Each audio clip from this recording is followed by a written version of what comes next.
At first glance, this photograph looks ordinary. A family, standing still, staring directly at the camera. But the longer you look at it, the more something feels wrong. Before we begin, let me ask you something. Where in the world are you watching from right now? What time is it there? And most importantly, what was the very first detail you noticed in this photograph? Because most people miss it at first, and once you see it, you can't unsee it. This photograph is believed to have been taken sometime between 1918 and 1922 in a rural area of the United States. Back then, photographs were not casual moments. They were events. Families would dress formally, children were told not to blink, and everyone understood that once the shutter closed, that moment would be frozen forever. This family followed that ritual perfectly. The father sits in front. Rigid posture, serious expression. The mother stands just behind him, calm, still. The children surround them, arranged carefully, as if this image mattered deeply.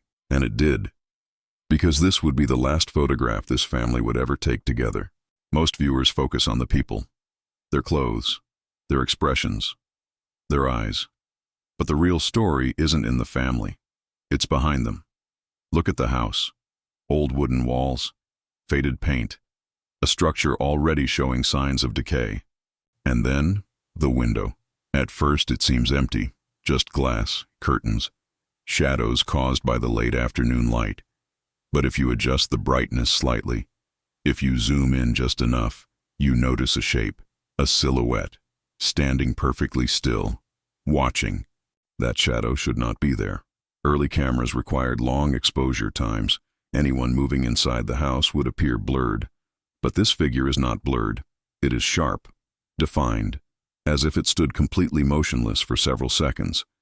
Long enough to be captured, long enough to be intentional. The shape resembles a person, head, shoulders, upper body, standing behind the curtain, observing the family from inside the house they are posing in front of. But here's the unsettling part. According to local records, no one else was supposed to be inside that house.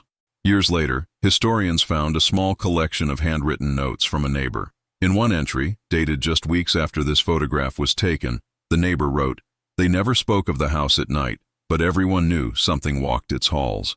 At the time, the family dismissed rumors. They claimed the house made noises because of old wood, because of wind, because of age. But after the photograph, things changed. Lights were reportedly seen turning on in empty rooms. Footsteps echoed where no one stood, and several visitors refused to enter the house again. Still, the family stayed, until they didn't.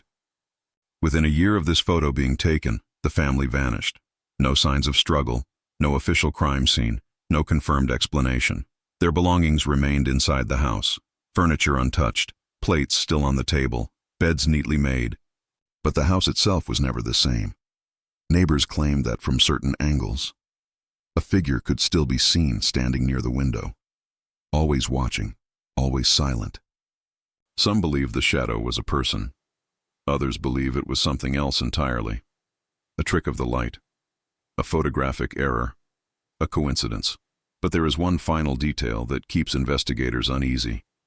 When the original negative of the photograph was examined, the shadow appeared darker than any other part of the image, not affected by light, not affected by reflection, almost as if it didn't belong to the photograph at all.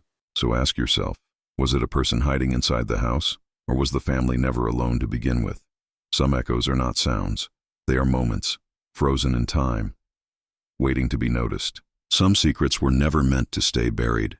Subscribe for new episodes. But the question remains, what do you see in the window?